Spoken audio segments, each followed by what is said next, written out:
한가람 아침 묵상에 오신 여러분들을 환영합니다. 오늘도 하나님의 은혜가 풍성하게 넘치는 복된 하루가 되시기를 소망합니다. 오늘 출애굽기 22장 16절에서 31절까지 말씀 살펴보겠습니다. 사람이 약혼하지 아니한 처녀를 꾀어 동침하였으면 납폐금을 주고 아내로 삼을 것이요 만일 처녀의 아버지가 딸을 그에게 주기를 거절하면 그는 처녀에게 납폐금으로 돈을 낼지니라. 너는 무당을 살려두지 말라. 짐승과 행음하는 자는 반드시 죽일지니라. 여호와 외에 다른 신에게 제사를 드리는 자는 멸할지니라. 너는 이방 나그네를 압제하지 말며 그들을 학대하지 말라. 너희도 애굽 땅에서 나그네였음이라. 너는 과부나 고아를 해롭게 하지 말라. 내가 만일 그들을 해롭게 함으로 그들이 내게 부르짖으면 내가 반드시 그 부르짖음을 들으리라. 나의 노가 맹렬함으로 내가 칼로 너희를 죽이리니 너희 아내는 과부가 되고 너희 자녀는 고아가 되리라. 네가 만일 너와 함께한 내 백성 중에서 가난한 자에게 돈을 구워주면 너는 그에게 채권자같이 하지 말며 이자를 받지 말 것이며 내가 만일 이웃의 옷을 전당 잡거든 해가 지기 전에 그에게 돌려보내라. 그것이 유일한 옷이라. 그것이 그의 알몸을 가리러 오신즉 그가 무엇을 입고 자겠느냐. 그가 내게 부르짖으면 내가 들으리니 나는 자비로운 자임이니라. 너는 재판장을 모독하지 말며 백성의 지도자를 저주하지 말지니라. 너는 네가 추수한 것과 네가 짜낸 즙을 바치기를 더디하지 말지며 네 처음 난 아들들을 내게 줄지며 네 소와 양도 그와 같이 하되 이랫동안 어미와 함께 있게 하다가 여드레 만에 내게 줄지니라. 너희는 내게 거룩한 사람이 될지니 들에서 짐승에게 찢긴 동물의 고기를 먹지 말고 그것을 개에게 던질지니라. 자, 오늘 말씀에는 율법에 기록된 도덕법에 대한 이야기가 나오는 부분입니다. 도덕법이란 사회법으로도 이야기되어질 수 있는 사회 속에서 어떤 룰을 가지고 살아야 할 것인가에 대해서 하나님이 규정을 지어주신 것들이죠. 이건 공동체를 위하고 우리 삶을 영위하기 위한 질서의 기준을 이야기하고 있다라고 말할 것입니다. 몇 가지 여러 종류로 이야기되고 있는데 첫 번째는요. 결혼하지 않은 약혼하지 않은 처녀와 꿰어서 동침하게 될 경우, 이건 꿰어서 동침했다라는 말로 볼 때 이건 강제로 행한 것이 아니라 동의 속에서 진행된 일이라고 말할 수 있죠. 이런 일이 벌어질 때 어떻게 됩니까? 그랬을 때 성경에 보면 16절에 납폐금을 주고 아내로 삼을지라 라고 말합니다. 그러니까 그게 어떤 마음에서 이루어졌던 진정한 사랑이든 아니면 단순한 찰나의 순간이든 어쨌든 간에 그 여인을 범했기 때문에 그 여인은 앞으로 살아갈 일이 막막해지는 상황이 벌어지죠. 그러기에 책임져야 한다라는 측면에서의 말씀을 하는 겁니다. 납폐금을 주고 결혼해야 한다. 아내로 삼아야 한다. 그래서 버릴 수 없는 아내가 되게 해야 한다라고 말합니다. 이 부분을 신명기에 가면 좀 더 자세하게 기록하고 있는데요. 그 신명기에 보면 처녀의 부모가 이미 내 딸이 너와 관계를 하고 너를 좋아하는 마음이 있으니 그러니 결혼해라 이렇게 허락을 해줄 경우에 남자는 여자의 집에 50세겔, 은 50세겔의 지참금을 주고 평생에 버릴 수 없는 아내로 삼아야 한다. 그렇게 말합니다. 그러니까 그가 정식적인 절차를 통해서 결혼한 그런 상황이 아닐 경우에 오히려 더 강한 제재와 족쇄가 채워지게 되죠. 버릴 수 없는, 이혼할 수 없는 아내, 평생 이혼할 수 없다면 그의 생계와 생활과 모든 것을 책임져야 하는 그런 제약이 그에게 주어지는 거죠. 그러니까 함부로 하지 말라라는 겁니다. 그리고 그를 범하였으면 평생의 책임을 지라라고 이야기를 하고 있는 겁니다. 그런데 만약 이 처녀의 아버지가 동의하지 않으면 너에게는 절대로 시집 못 보내, 너에게는 절대 못 줘 라고 할 경우에는 어떻게 되느냐? 그러면 그럴 때에는 결혼 지참금만 줘야 한다라고 말합니다. 여기 결혼지참금은 그냥 용돈 같은 푼돈 정도가 아니라요. 보통 남편이 나중에 함께 살다가 죽으면 여자에게는 상속권이 없지 않습니까? 그랬을 경우에 살 길이 참 막막한데 여기 결혼지참금이 바로 그때 그녀의 소유로서 살아갈 길, 호구지책이 될 수 있는 겁니다. 그래서 이 결혼지참금은 이 여인에게는 생명줄 같은 귀중한 거였죠. 그래서 이 결혼지참금을 줘야 한다라고 이야기를 합니다. 그러니까 이 남자로서는 이 사건으로 인해 결혼지참금이 한두 푼도 아니고 많은 금액의 액수를 투자해야 한다면 너는 조심할지니라, 그를 책임져라, 반드시 책임져라. 책임지지 않는다면 더 많은, 더 무거운 페널티가 주어지게 될 것이다. 이런 이야기가 되겠죠. 그러니 함부로 하지 말 것과 그리고 반드시 책임질 것을 두 가지를 겸해서 이야기하는 것이다 라고 말할 수 있습니다. 그 다음에 율법에는요, 세 가지 종류는 반드시 죽일지니라 라고 말합니다. 첫 번째, 무당은 살려두지 말라. 무당이 누굽니까? 신접한 자이죠. 우상과 신접한 자는 자신이 우상에게 소유되어진 것뿐만 아니라 무당은 곧 다른 사람들을 우상에게로 이끄는 그런 존재가 되기 때문에 반드시 이스라엘 안에서는 그들을 죽일지라, 살려두지 말라라고 말합니다. 두 번째는 짐승과 행음하는 자는 반드시 살려두지 말라라고 말합니다. 우리는 이걸 수간이라고 하죠. 짐승과 행하는 이런 성적 행위는 이건 짐승에게도 말할 수 없는 폭력이 될 뿐만 아니라 하나님의 아름다운 성적인 우리의 관념을 깨트리고 파괴시키는, 부패시키는 일을 할 뿐만 아니라 인간의 존엄성을 해치는 일까지 가져오기 때문에 하나님께서는 성경에 명백히 이것은 하나님이 절대로 원하지 않는다라고 못 박아 둔 것입니다.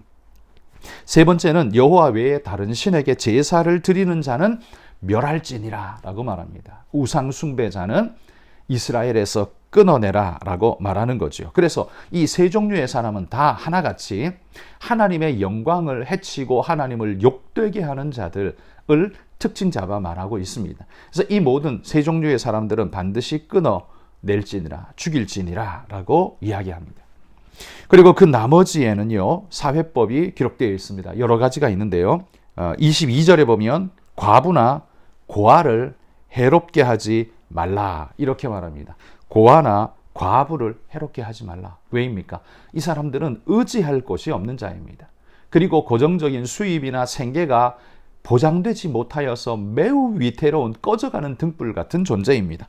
이 사람들은 사회적, 도덕적으로도 해하지 말아야 하지만 당연히 그렇지만 또 한 가지 이스라엘에게는 특별한 의미가 있습니다. 왜냐하면 이스라엘이야말로 400년 동안 애굽에서 객이되었었고 고아와 과부 같은 역할을 했었기 때문에, 종살이 했었기 때문에 너희의 정체성은 출애굽에서부터 온 이 종살이에서 하나님이 해방시키고 너희를 자유인이 되게 하고 은혜를 주신 건데, 너희가 너희 형제를 종으로 억압하고 혹은 고아나 과부 힘없다고 억압하고, 이건 너희가 애굽 같은 짓을 하는 것이 된다는 거죠. 하나님이 그래서 이러한 일은 절대로 하지 말라라고 말합니다. 얼마나 하나님이 싫어하시냐 하면 24절에 보면 너희가 만약에 그러면 내 노가 맹렬히 너희에게 쏟아져서 네 아내는 과부가 되고 네 자식은 고아가 될 것이다 라고 말합니다. 이건 거의 사형 선고 아닙니까? 하나님이 아주 엄하게 싫어하신다는 걸 우리는 볼 수 있습니다. 그러니 고아와 과부가 아니겠습니까? 힘겹고 어려운 모든 이들을 우리가 사랑으로 돌보고 잘 해주는 것, 형제로서 아름답게 대하는 건 하나님의 뜻이다라는 사실을 우리가 기억하고 오늘 우리 사회 속에서도 여전히 그런 아름다운 모습으로 살아야겠습니다. 더불어서 또 한 가지는요, 누구에게, 형제에게 돈을 빌려줄 때 이자를 받지 말라라고 말합니다. 25절에 보면 너와 함께한 백성 중에서 돈을 꾸어주게 되면 너는 이자를 받지 말라라고 말합니다. 이스라엘인들에게는, 히브리인들끼리는요, 이방인에게는 이자 받는 것을 허용해 주셨지만, 그러나 히브리인들끼리 형제들에게는 이자를 받지 말라고 합니다. 왜냐하면 여러분, 이자를 받게 되면 어떤 일이 생깁니까? 고리대금업이 형성되면 사람을 사람으로 보는 게 아니라 돈으로 보면서 점점 그를 이용하려는 마음이 사람 마음속에 일어나게 됩니다. 그것도 자기 형제, 마땅히 사랑해야 할 형제에게 그러한다는 것, 이건 아주 위험한 일이죠. 지금 사회하고 고대 사회가 또 좀 많이 양상이 다른 것이요. 고대 사회는 자기 사는 친족 마을 안에서 살았습니다. 그 한 마을을 벗어나서 살지를 거의 못했고 그 안에서 살았기 때문에 평생을 벗어나지 않고 거의 자기 고향에서 살았기 때문에 돈을 빌리면 누구에게 빌리겠습니까? 친인척에게 빌릴 수밖에 없는 상황이죠. 그러니 여기 형제라는 말이 단순히 이스라엘은 크게 보면 한 형제입니다. 이 말도 맞는 말이지만 그 당시로 한 마을 안에 같이 살았다. 씨족을 이루고 살았다라는 측면에서 이건 진짜 형제지 않습니까? 그러니 그런 형제에게 돈을 빌릴 때 그 돈을 이자를 받으려고 하지 마라. 사람을 수단화하게 되어지고 사람을 이용해 먹으려는 욕구가 생기도록 하지 말고 베풀라. 왜? 그는 너의 형제니까 네가 도와야 할 마땅한 자이기 때문이다 라고 말합니다. 게다가 가난한 자가 저당 잡힐 게 없어서 돈을 빌릴 때 뭔가를 저당 잡히고 옷을 빌렸는데 돈을 빌렸는데 그 저당으로 자기 옷 외투를 맡겼다고 생각해 보십시오. 자기 옷을 맡겼습니다. 그런데 이 옷이란 가난한 이스라엘 사회에서는 밤에 온도차가 커서 덮고 자야 할 이불의 역할을 했었습니다. 그러면 그것이 없으면 안 그래도 가난해서 돈 빌릴 정도면 먹을 것도 없을 텐데 그러면 먹지도 못하고 벌벌 떨면서 추위에 떨면서 자야 되는, 그러다가 건강이 상하고 죽음에도 이르는 일이 있을 수도 있겠죠. 하나님께서는 이것을 금하고 계십니다. 그래서 네가 만약에 옷으로 저당 받았으면 밤에는 돌려줘라. 덮고 자도록. 그리고 낮에 다시 돌려받아라 라고 이야기를 하고 있습니다. 그러니까 여기 돈을 빌려준다는 게 철저하게 이익을 위한 게 아니라 사랑을 위한 것, 형제 애를 위한 것으로 철저하게 이야기하고 있다는 사실을 우리가 볼 수 있죠. 또 한 가지는 재판장과 지도자들을 모독하지 말라라고 28절에 이야기합니다. 재판장과 지도자들이 누굽니까? 백성의 지도자들이고 백성의 지도자들은 하나님께서 기름 부어 세운 하나님의 일꾼들이다라고 그렇게 인정받는 자들이었습니다.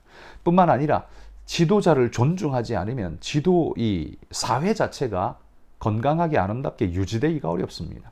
물론 우리는 우리의 지도자들이 늘 횡령하고 도둑질하고 강포하고 악한 짓을 저지른 걸 자주 뉴스에서 접하다 보니까 지도자의 말에 순종해라는 말에 굉장히 거부감이 나도 모르게 우리 마음속에 일어나는 걸 느끼죠.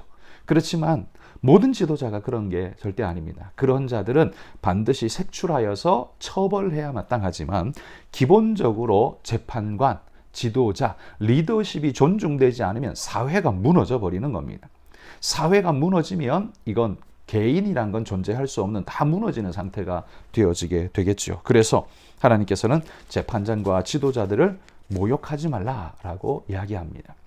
그리고 마지막으로는 31절에 보면 짐승에게 찢긴 동물 사체는 먹지 말라라고 말합니다. 여러분, 가난한 시대에는요, 그 짐승에게 찢겨 남겨진 버려진 짐승의 사체, 고기 아닙니까? 잘 손질해서 먹으면 그 가난하고 굶주리는 백골턴 시대에는 이게 얼마나 중요할 수 있을까요? 근데 하나님이 이걸 금합니다. 왜일까요? 부정할 뿐만 아니라요, 이 부정이 예식적 부정이 뿐만이 아니라 이게 전염병의 바이러스에 노출될 수 있기 때문에 그 시대 사회 속에서는 매우 위험할 수 있는 일입니다. 그리고 바이러스의 노출은 한 사람으로 끝나지 않고 여러 사람에게로 전파되어서 특별히 가족을 제일 먼저 죽이고 형제 이웃을 죽이고 사회를 죽인다는 측면에서 매우 위험하죠. 그런 의미에서 하나님께서는 이게 부패하고 썩어지는 것, 이런 것 함부로 취하지 못하도록 하나님이 율법에서 막고 있습니다. 그러니 하나님이 이 백성을 위해 주신 사회법은 이걸 율법이라고 말해서 우리는 좀 부정적인 뉘앙스로 보지만 이것이 하나하나 지켜짐으로써 사회가 건강하고 우리가 진짜 인간다운 삶을 살아갈 수 있다라는 측면에서 이게 얼마나 훌륭한 것인가를 우리는 새겨야 합니다. 율법의 정신은 조문에 얽매이는 것이라고 우리가 항상 생각하지만 사실 여기 보십시오. 오늘 율법의 정신이 뭡니까? 이자를, 돈을 빌려줄 때도 이자 받지 말고 그를 위해서 하라. 찢겨진 것, 이 부패한 것 함부로 먹지 말라. 그리고 가난한 이 힘없고 약한 고아와 과부를 보호할 뿐만 아니라 이 처녀를 함부로 범하지 말라라는 이 모든 것들이 다 보면 보호장치라는 걸 우리가 알 수 있습니다. 보호장치라는 것. 그러니까 한마디로 말해 하나님께서는 율법을 우리 사회와 우리 공동체와 우리 개인을 세우고 지키고 보호하기 위해서 주신 이게 율법의 정신이라는 겁니다. 율법의 정신을 우리는 꼭 나쁜 것으로만 해석하는데 그게 아니라 이 율법의 정신이 우리를 지켜주는 중요한 그리고 도덕적으로 바른 사회적으로 아주 올바른 그 길을 가게 한다는 측면에서 긍정성이 매우 높다라고 말할 수 있습니다. 율법의 부정적 측면도 있지만 율법의 부정만 있는 게 아니라 긍정적 측면이 참 많다라는 것. 여러분 부정만 있으면 하나님이 왜 주셨겠습니까? 긍정이 많기 때문에 우리가 지켜야 할 룰이 되기 때문에 주신 거고 인간의 연약성이 그걸 잘 지키지 못하기 때문에 왜곡하기 때문에 문제가 생기는 것입니다. 오늘 우리가 함께 살펴본 이 말씀을 이 율법의 정신은 형제를 위하고 이웃을 위하여 행하라는 이 말씀을 기억하고 하나님을 사랑하고 이웃을 사랑하라는 이 말씀으로 정리해 주신 우리 주님의 가르침을 여러분 우리 마음에 새기고 오늘 우리가 직장에 생활할 때 혹시 사업의 사장님이시라면 여러분의 직원들에게 은혜와 긍휼을 베풀므로써 따뜻한 사장님의 모습, 훈훈한 우리 형님의 모습을 보여주심으로써 이 사회 믿는 자의 아름다운 덕을 나타내시고 만나는 모든 자들에게 그런 아름다운 덕을 베풀 수 있는 믿음의 일꾼들이 되시기를 주의 이름으로 축복합니다. 같이 한번 잠깐 기도하죠. 오늘 말씀에 나눈 것처럼 이웃을 이용해 먹을 대상으로 보는 것이 아니라 나의 형제요 위할 대상으로 보는 바른 율법의 정신을 깨닫는 자가 되게 해달라고 기도해 주시고요. 또 오늘은 주강진 하은선 선교사님 위해서 기도해 주십시오. 비자가 갱신될 수 있기를 기도해 주시고요. 많이 어렵다고 하는데요. 그랬을 때 새로운 거주권은 있기 때문에 거주하실 수는 있는데 새로운 사역의 개척이 필요합니다. 어떤 사역들을 어떻게 잘 만들어갈지 잘 정리하고 잘 다시 시작할 수 있도록 여러분 기도해 주시기 바랍니다. 우리 함께 통성으로 잠깐 함께 마무리 기도합니다. 하나님 감사합니다. 우리 마음에 주신 귀한 은혜의 말씀 하나님의 질서의 말씀을 우리 마음에 깊이 새기고 하나님 바른 길을 걸어갈 수 있도록 인도하여 주옵소서. 하나님의 율법의 정신은 우리를 얽어매는 것이 아니라 형제를 위하고 하나님을 위하는 것이었음을 오늘 발견합니다. 이런 아름다운 믿음의 모습으로 우리가 살게 하시며 하나님의 영광 위에 살아가는 주옵소서. 하나님 감사합니다. 오늘도 우리 한가람의 모든 성도들이 이 하루를 살아갈 때 이 율법의 정신을 따라서 형제를 위하고 하나님의 영광을 위하는 그런 삶을 살아내게 하여 주옵소서. 하나님이 오늘도 우리와 함께 하여 주셔서 동행하는 하루의 삶, 그래서 늘 복받고 은혜 충만한 믿음의 걸음을 걸어갈 수 있도록 우리 성도들과 함께 하여 주옵소서. 예수님 이름으로 기도합니다. 아멘.